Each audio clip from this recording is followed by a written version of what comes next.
그래서 의와 평강과 희락이라 그랬어요. 하나님은 왕 중에 왕이시고 모든 것 위에 계신 유일하신 신입니다. 인간과는 비교할 수 없이 가장 강력하시고 위대하신 분입니다. 하나님께서 우리의 아버지가 되시기 때문에 저와 여러분은 재벌 2세인 것입니다.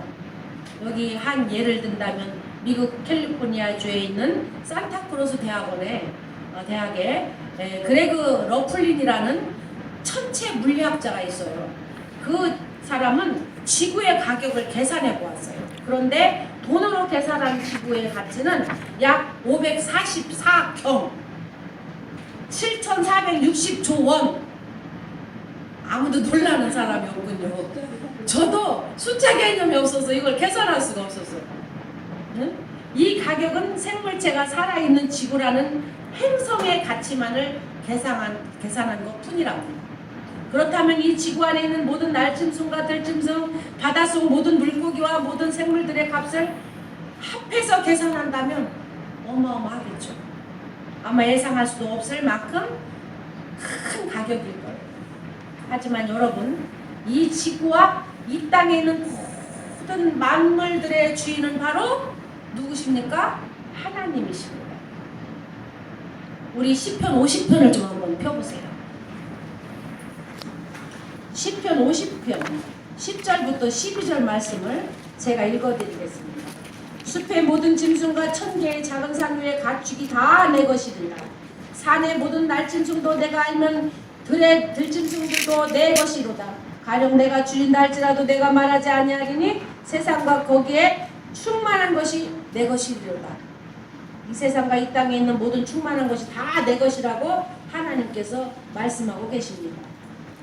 어떻게 우리가 1000개의 산 그 위에 꼭대기에 가축이 몇 마리가 있는 걸 어떻게 알겠어요? 갖다 놓은 사람만 아는 거예요. 그렇죠? 그래서 하나님께서는 지구뿐만 아니라 태양계와 모든 은혜계와 온 우주의 경영자이십니다. 하나님은 돈으로 살 수 없고 계산할 수도 없는 이 세상의 모든 만물과 생물체들을 만드셨고 그 모든 것을 주관하시는 분입니다. 로마서 15장 13절 말씀에 소망의 하나님이 모든 기쁨과 평강을 믿음 안에서 너희에게 충만케 하사 성령의 능력으로 소망이 넘치게 하시기를 원하노라 그랬어요. 우리의 소망은 성령의 능력으로 기쁨과 평강을 믿음 안에서 충만하게 해주십니다. 다섯 번째로 성령은 진리 가운데 그로 인도하십니다. 요한복음 14장 26절 말씀에 보혜사 곧 아버지께서 내 이름으로 보내실 성령 그가 너희에게 모든 것을 가르치시고 내가 너에게 말한 모든 것을 생각나게 하시니라. 여기서 위로자 성령님이 오셔서 제자들에게 모든 것을 가르치시고 예수님께서 무엇을 말씀하셨든지 그 모든 것을 기억하게 하시라고 말씀하셨어요. 이 말씀은 1차적으로 이 말씀을 듣고 있던 사도들에게 해당하는 것입니다. 그 당시에 그 사람들이 신약 성경에 많은 말씀들을 기록해야 하는 사명을 가지고 있었어요.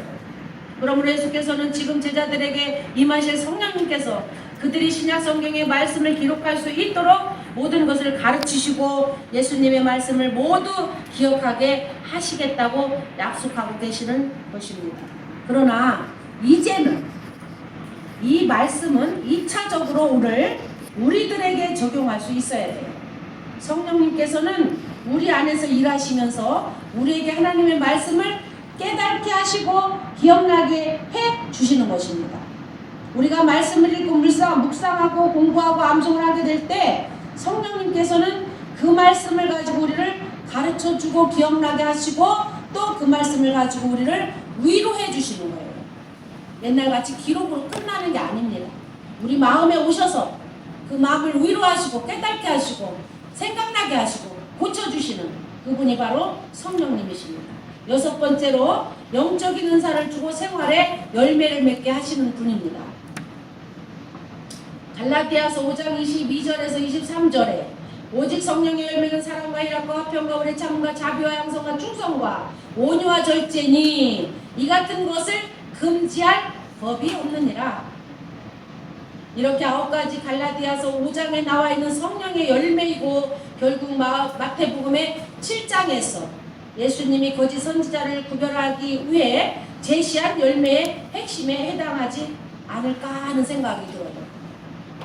갈라디아서 5장 22절 23절과 마태복음 7장은 어떻게 생각하면 동질감이 느껴져요. 지금 우리에게 닥친 힘들고 불가능해 보이는 하나님의 미션은 그것을 완수하기 위해서는 결국 이 9가지 열매가 우리 삶 안에서 있지 아니하면 불가능하다는 것을 가르쳐주고 계시는 거예요. 우리가 가지고 있는 능력을 기술적인 능력과 정신적인 능력의 두 가지로 나누어 보았을 때 하나님이 요구하시는 사역을 감당하기 위해서는 기술적인 능력보다는 정신적인 능력이 비중이 더 크다는 것을 느끼게 해주십니다. 기술적으로 제가 가지고 있지 않는 것 또는 부족한 것을 하나님은 매번 요구하시거든요. 그 일을 완수해내기 위해서는 기술적인 부분보다는 그럼에도 불구하고 도전해보고 완수해내려고 노력해보는 정신적인 능력이 더 큰 의미를 가지고 있는 것입니다. 그런데 이 정신적인 능력을 극대화해주는 것이 바로 9가지 성령의 열매가 하는 역할이에요. 그냥 우리가 문자적으로 9가지 성령의 열매를 그냥 읽어나가면 안 된다는 거예요.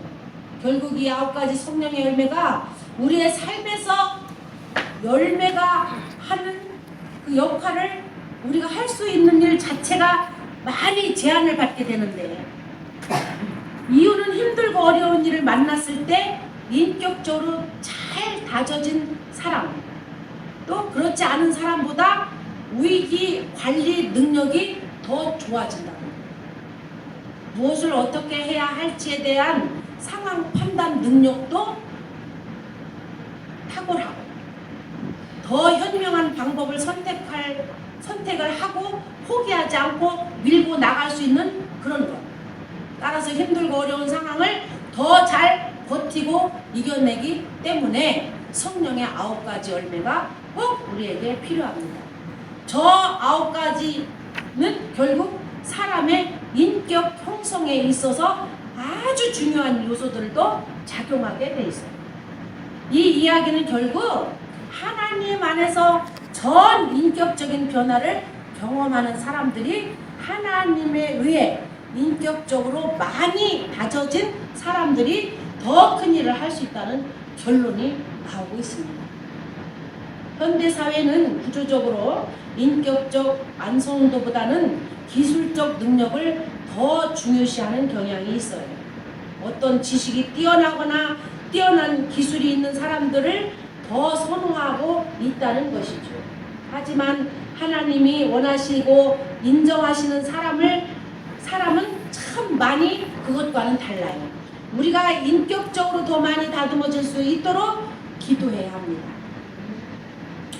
고린도전서 12장 7절을 보면 각 사람에게 성령의 나타남을 주심은 유익하게 하려 하심이라 그랬어요. 성령의 9가지 열매로 우리 교회 공동체에 유익을 주시기 위해서 9가지의 성령의 열매를 우리에게 주신 것입니다. 7번째는 성령은 신자를 인치시고 있습니다. 고린도후서 1장 22절에 저가 또한 우리에게 인치시고 보증으로 성령을 우리 마음에 주셨느니라 그랬어요. 십자가가 역사하여 하나님의 존재를 관통할 때 이 역사는 부활을 가져옵니다. 그러므로 고린도후서 1장 21절과 22절은 하나님께서 우리에게 기름 부으시고 그 영의 보증, 곧 미리 맛봄을 주셨다고 말할 수 있습니다. 그리스도의 어떤 것을 다른 사람에게 공급하려면 우리는 십자가의 역사를 통해서 그리스도를 체험해야 합니다. 이 십자가의 역사는 기름 부음과 인침과 그 영의 보증을 위한 것입니다. 그 말씀으로 계시하고 9가지 성령의 열매를 주셨으니 믿음으로 행하게 하여 주시기를 우리가 간절히 기도해야 합니다.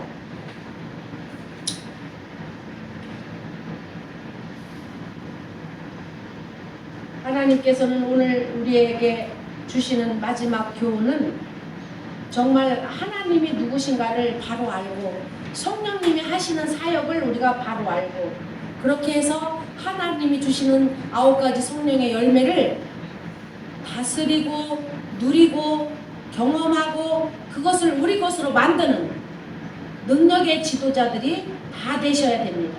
사역은 이러한 체험에서 나옵니다. 만일 여러분이 뭔가와 싸움이 아직 끝나지 않았다면 내적인 기름 부음과 인침을 주의하기를 매우 우리가 그거를 결정적으로 내 스스로 해결하기가 어려운 거예요. 그런 사람은 내적인 그 영의 보증을 누리기가 매우 힘들어요. 우리는 그 모든 그 영의 보증을 누리고 그 영의 기름 부음과 인침을 체험하기 위해서 십자가의 역사가 필요한 것이에요. 마지막 8번째로 성령님은 믿는 자와 함께하며 인도하시고 보호를 하십니다.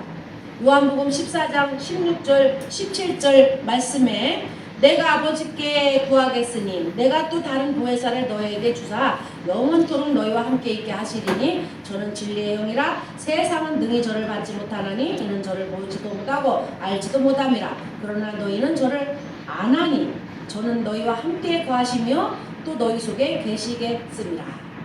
성령님이 어디 계시다고요? 우리 안에 우리 속에 계시다는 거예요. 성령께서는 우리가 주님을 위해서 말하고 일하도록 인도해 주셔요.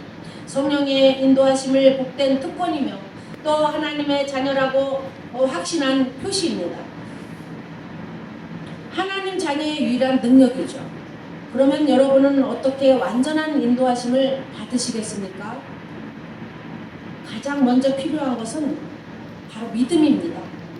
그리스도인들이 가슴속 깊이 성령께서 그들과 함께 하신다는 생생한 느낌을 충만하게 갖는 데서 이 시간이 많이 걸리죠.